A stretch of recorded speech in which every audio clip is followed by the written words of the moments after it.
मुझे लगता है कि हम सभी के जीवन में ऐसा ही होता है, कभी हम कम्युनिस्ट होते हैं, कभी हम हिंदुत्ववादी हो जाते हैं, और कभी हम जीवन को करना भी चाहिए, सब क्यों ना करें, तो दुर्लभ मानव जन्म है, वही ना बार तो कब करेंगे फिर। लेकिन एक मौके पर आकर के आपको समझ आना चाहिए कि दुनिया में हम आए हैं, तो ये भी हमारा काम है कि हम अपनी संस्कृति को जीवित रखें और उसके पल्लवित करें, पुष्टित करें, ताकि आने वाली जो सदियां हैं उस ऋषि परंपरा को आगे बढ़ा सके। हम भी एक परंपरा को आगे बढ़ा रहे हैं, और वो परंपरा है स्वागत समाप्ति, और उसके बाद हम स्वागत का आशीर्वाद सुनेंगे। लेकिन अभी नहीं था, मधु जी कृपया से ध्यान दे रहे हैं, सेवाव्रती सम्मान के लिए मैं उन लोगों के नाम पुकार रहा हूँ जिनके नाम मेरे पास उपलब्ध है, और उनके नाम का भी ब्यौरा देंगे। स्वामी जी को यहाँ पर आमंत्रित करना हूँ कि वे हमें आशीर्वाद देवे, और जाति न पूछो साधु की पूछ लीजिए ज्ञान, बोल करो तलवार का और पढ़ा रहने को ध्यान। भाई पूरी जोरदार तालियों से स्वागत करें स्वामी जी को। अच्छा लगता है।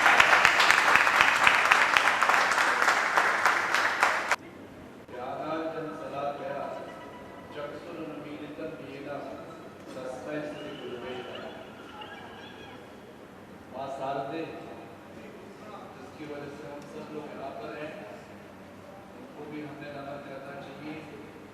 या देवी सर्वभूतेषु विद्यारूपेण संस्थिता नमस्तस्यै नमस्तस्यै नमस्तस्यै नमो नमः।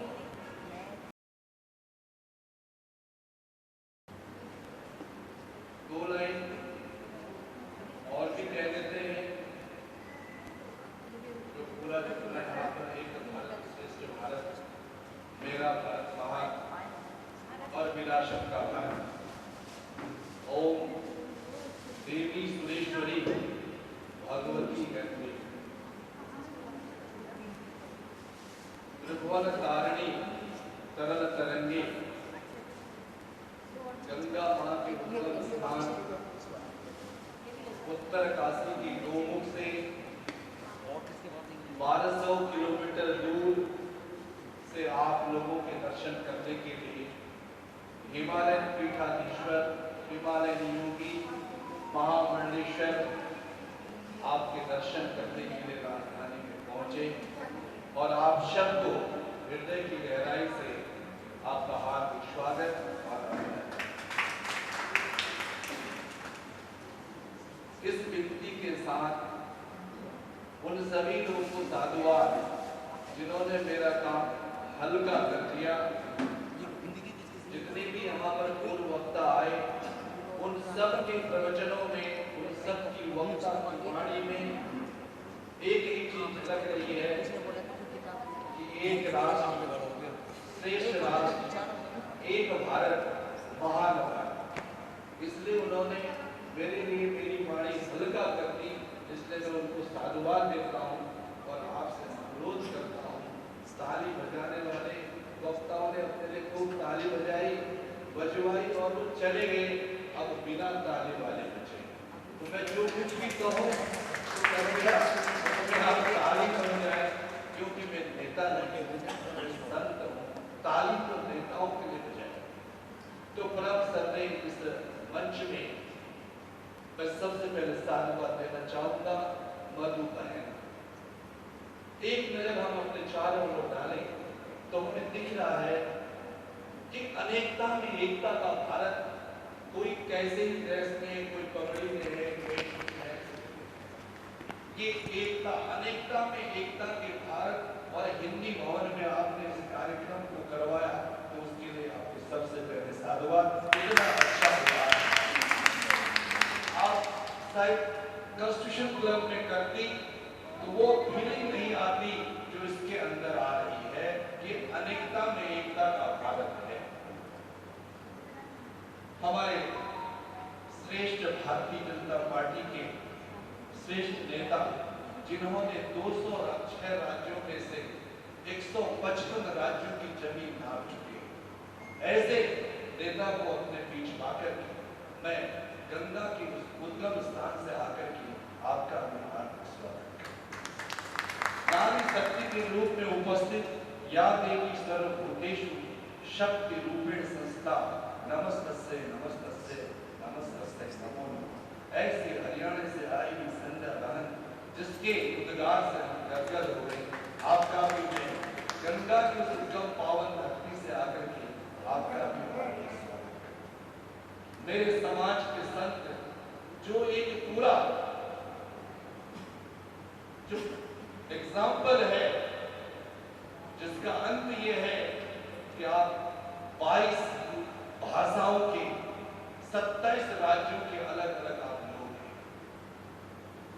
यह भारत, जब हम गुजरात में जाते हैं तो वहां के लोग गुजराती बोलते हैं, जब आप जम्मू कश्मीर में जाते हैं तो वहां डोगरा बोलते हैं, अगर आप गोवा में जाते हैं तो वहां के लोग कोंकणी बोलते हैं, ये भारत बंगाल में जाते हैं तो वहां की बंगाली बोलते हैं, और अलग अलग क्षेत्रों में जाते हैं तो यदि आप जम्मू कश्मीर में जाते हैं तो वहां की टोपी देखिए, अगर आप हिमाचल में जाते हैं तो वहां की टोपी देखिए। और ये समाज अलग अलग विभिन्नताओं का होते हुए भी ये भारत एक कैसे है? यह भी अनेकता में एकता का देश है, लेकिन यहाँ पर भी आप देखिए सब मानव जाति को होमो सेपियंस है, लेकिन आप में वेरिएशन दिखाई दे रहा है। लेकिन साधु समाज में, चाहे वो गुजरात में होगा, चाहे वो अफ्रीका में होगा, चाहे वो अमेरिका में होगा, इस सनातन की एकता और अनेकता हम दोनों यहाँ बैठे हैं तो हमारा परिवेश, हमारा वेशभूषा एक जैसा है। इसका मतलब स्पष्ट ये हुआ कि प्रमाण है इस देश को अगर बचाएगा तो सनातन ही बचाएगा। वो अभी हमारे IAS महोदय चले गए, उनका भी आपने ड्रेस देखा होगा, यही केशरिया। ये इस बात का सबसे बड़ा प्रमाण है। इसीलिए इस देश की सनातन जूना अखाड़ा विश्व का सबसे बड़ा अखाड़ा है, जिसमें हमारे 72 युवा सैनिक भर्ती है और 10,000 माताएं इस सनातन के लिए काम कर रही हैं। अपने डॉक्टर साहब जी ने यहाँ पर आकर के अपने न्यूरोलॉजिस्ट में जो भी उन्होंने कहा, उसमें भी एक भारत श्रेष्ठ भारत की जो बात आ रही थी, आपकी और हम सब की किडनी एक समान होगी शायद, अलग अलग तो होगी नहीं। मैं उनकी बात से आपको एक संदेश देना चाहता हूं कि आप सभी सबसे पहले इस बात को करने से पहले स्वीकार करना सीखो। मैं काला क्यों हूं, मैं गोरा क्यों हूं, मैं छोटा क्यों हूं, मैं बड़ा क्यों हूं। अब हम इंडोक्राइनोलॉजी में तो सभी को डॉक्टर नहीं बना सकते। हूं तो हूं भाई, उसको स्वीकार करो। जिस दिन हम लोग स्वीकार करते हैं कि अग्रवाल साहब का बहुत बहुत साधुवाद कि जो आपने आंकड़े पेश किए, हमें 1952 से लेकर 1958 तक की याद इन युवाओं को देना पड़ेगा। उस समय का वोटिंग रेट आपका मात्र 48% था, टिल टुडे मात्र 68% है। तो अच्छा आदमी कैसे आए? कौन दे रहा है वोट? वोटिंग रेट क्या है? वोट कौन दे रहा है? डॉक्टर साहब तो लाइन में खड़ा होना पसंद नहीं करेंगे, उद्योगपति तो लाइन में खड़ा होना पसंद नहीं करेगा, वहां वोट देने कौन जा रहा है? कवित्री बहन को भी साधुवाद, आपने नोएडा गाजियाबाद से आकर के अपनी वाणी से इन सबको यह विरासत में दे दिया।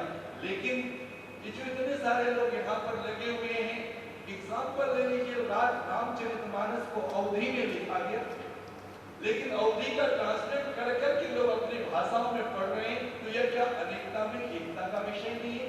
एक भारत श्रेष्ठ भारत नहीं है? ये तो अखंड भारत है।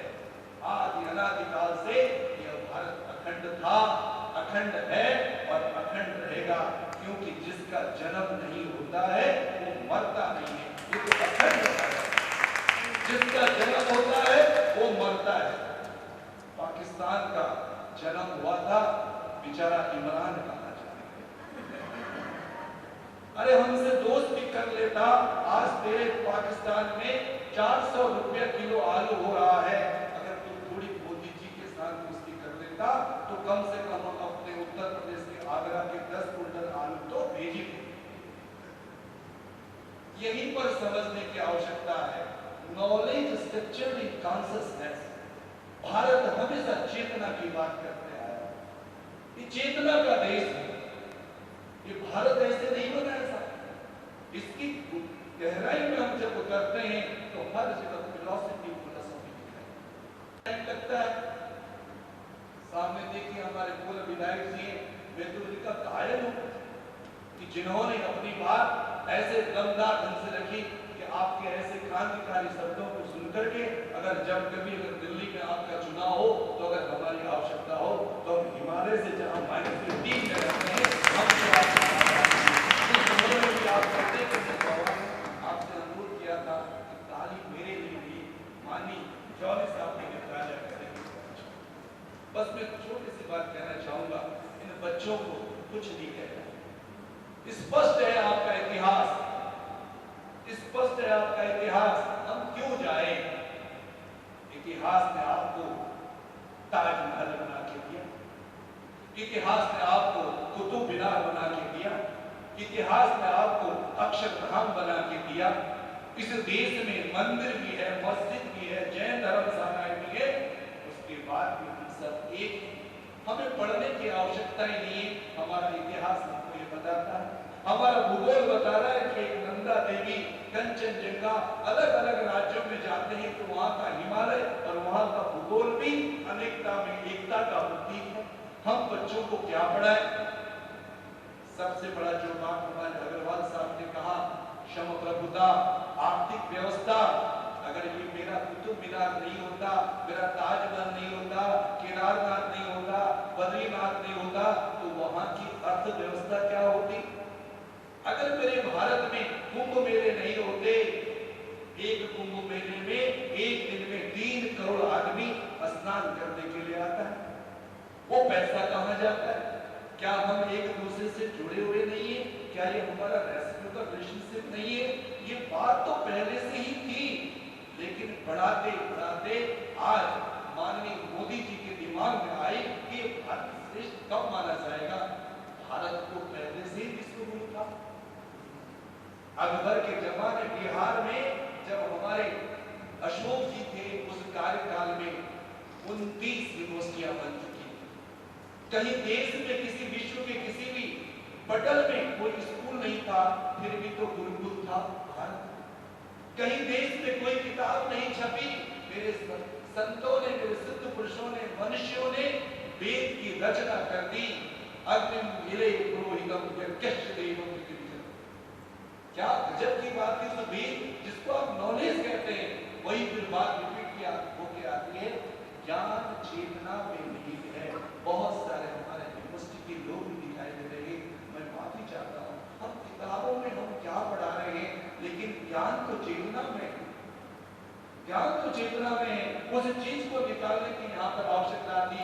जब से वो बिल्कुल खत्म हुए, ICSE आया, CBSE आया, आज भारत के 80% लोगों को मधु जी ये पता नहीं कि ICSE का हेडक्वार्टर वहां का सर्टिफिकेट कहाँ छपता है। और हम बड़े सौभाग्यशाली हैं कि आज भारत में CBSE 24,000 स्कूल खोल के बैठा हुआ है और विदेशों में 26 देशों में CBSE का पाठ्यक्रम हमारे हिंदू मैथोलॉजी के अनुसार चलता है। इसके लिए हम उस गहराइयों में जाए। इतने सारे डॉक्टर, इतने सारे इंजीनियर आप विदेशों में नहीं जा रहे हैं। मैं बहुत सारे, क्योंकि सबने बोरिंग वाला सब्जेक्ट मुझे दे दिया मधुमेह ने, इसलिए आपको बहुत बहुत साधुवाद, क्योंकि लास्ट में हर कोई जाना चाहता है, जल्दी कुछ ब्रेकफास्ट और रिफ्रेशमेंट भी करना चाह रहा होगा। कुछ लोग मोमेंटो के लिए इंतजार कर रहे होंगे। तो विषय को मैं आगे कहाँ बढ़ाऊं? सभी तो जाने की तैयारी में, कुछ पत्रकार महोदय भी बाहर बाइट लेने की तैयारी में है। तो मैं सभी इस देहरादून से लेकर के जितने भी हमारे चैनल दिल्ली में चल रहे हैं, उन सभी पत्रकार बंधुओं का हिमालय की ओर से, मधुबहिन की तरफ से, इस संस्था की ओर से जिसने इतना सुंदर आयोजन किया, हृदय से उनका भी स्वागत और आभार करता हूं। और अंत में इतना ही कहना चाहूंगा कि यदि आप लोगों ने सुना होगा तो मैं एक शख्स का नाम जरूर लूंगा, डॉक्टर SN सुब्बाराव, जिसने पूरे भारत को इससे जोड़ने के लिए एक ही नारा दिया, NYP, नेशनल यूथ कॉन्सेप्ट। उनका भी मैं बच्चा रहा और मैंने उनके द्वारा हिमालय में भी कोशिश की। उन्होंने एक ही गाना दिया, नौजवान आओ रे नौजवान गाओ, नौजवान आओ रे नौजवान गाओ रे। अब न मैं जवान रहा, न जौहरी साहब जवान रहे, न मेरे साथी संत महाराज जी जवान रहे, न अग्रवाल जी जवान रहे। ये डिजिटल इंडिया है साहब। 3 साल का बच्चा टॉफी लेना पसंद नहीं कर रहा है, मोबाइल लेना पसंद कर रहा है। 8 साल 10 साल 12 साल का बच्चा स्कूल में पढ़ना पसंद नहीं कर रहा है, पबजी खेलना पसंद कर रहा है, क्रिकेट खेलना पसंद नहीं कर रहा है, पबजी खेलना पसंद कर रहा है। हम लोगों को धिक्कार होना चाहिए। 160 करोड़ की जनसंख्या में हमें 11 प्लेयर क्रिकेट के लिए मिल रहे हैं और हम बात करते हैं एक भारत से।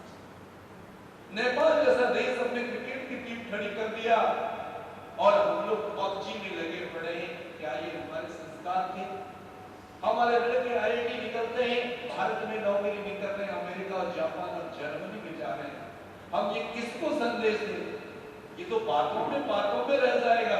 लेकिन फिर भी मैं हरियाणा को सैल्यूट करता हूँ, हरियाणा को ट्रिब्यूट करता हूँ कि आज देश के क्षेत्र में, शिक्षा के क्षेत्र में पूरे भारतवर्ष में नंबर 1, क्योंकि वहाँ ऐसे संजय जी जैसे लोग हैं, क्रांतिकारी है, उनकी आवाज में दम है, तो होगा ही ऐसे। लेकिन उसके बाद आप 25 करोड़ की जनसंख्या यूपी मेरे साथ 4 भागों में बटा हुआ है और अपने उत्तराखंड की बात तो मुझे नहीं करनी चाहिए। इस सारी नदियां, सारे जल स्रोत उसी जगह पर है, उसके बावजूद में उन्हें बिजली नहीं मिली। तो ये कॉन्सेप्ट कैसा होना चाहिए? वही जो विजनरी प्लान, मिशनरी प्लान आप लोगों के बीच में रहेगा, तब हम सब लोग एक भारत और श्रेष्ठ भारत की बात कर पाएंगे।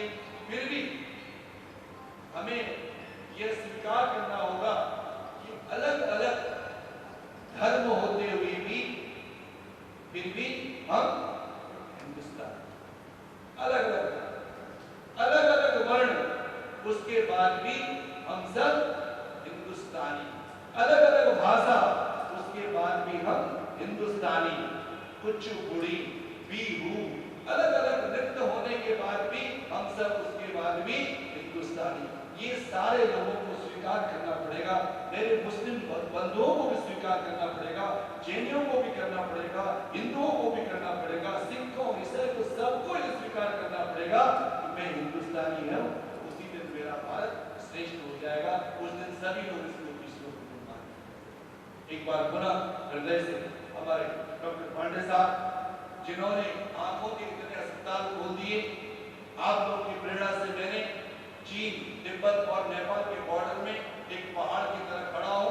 चीन को मैं इंडिया में घुसने नहीं दूंगा, यह संकल्प लेगा। 4000 किलोमीटर की रेंज में नेपाल मेरे पास में है। मैं किसी भी एक नेपाली को हिंदुस्तान में माओवादी बन के नहीं आने दूंगा, ये मेरा संकल्प है।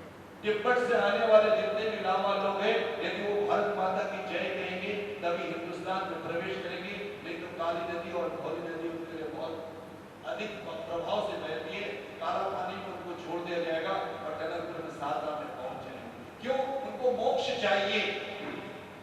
तो मित्रों, चाहे वो नदी हो, चाहे वो नाला हो, चाहे वो झरना है, उन सब का एक ही उद्देश्य है, सागर में गिरना, सागर में पहुंचना। तो फिर किस बात की लड़ाई है?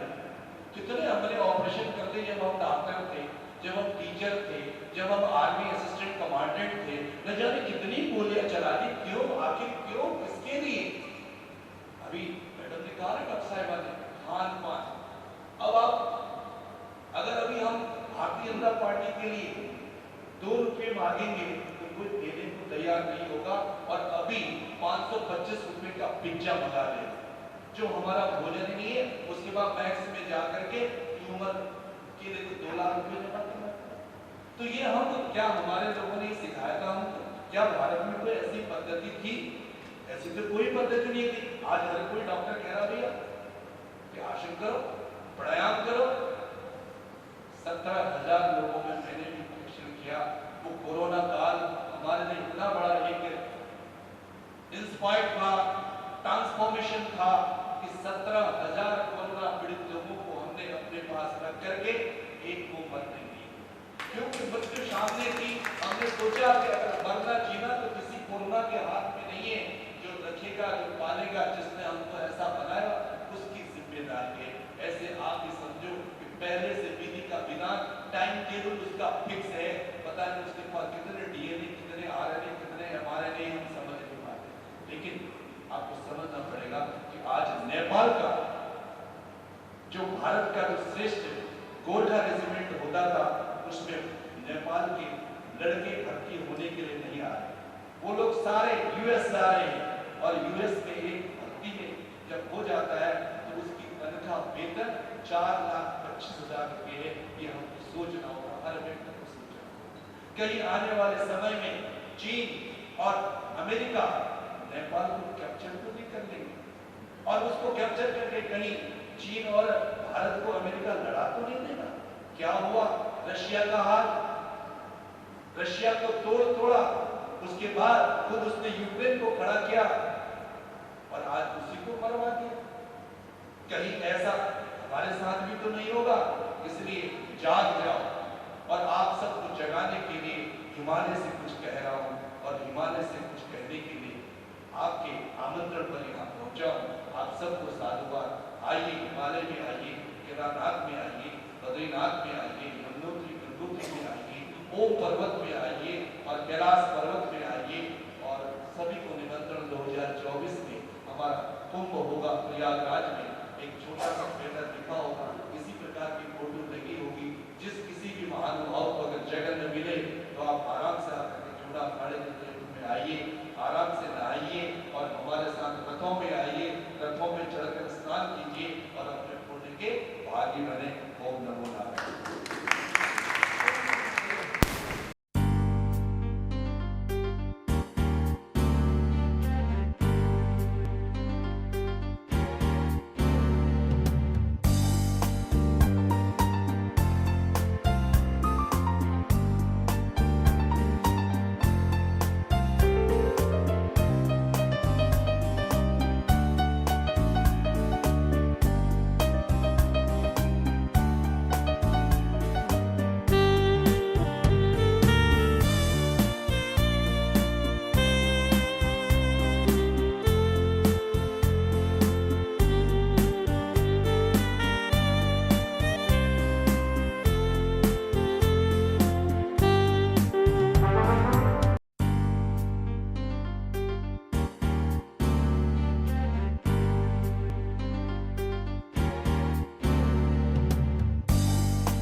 इस वीडियो को लाइक करें, हमारे चैनल को सब्सक्राइब कर बेल आइकन जरूर प्रेस करें न्यू नोटिफिकेशन सबसे पहले पाने के लिए।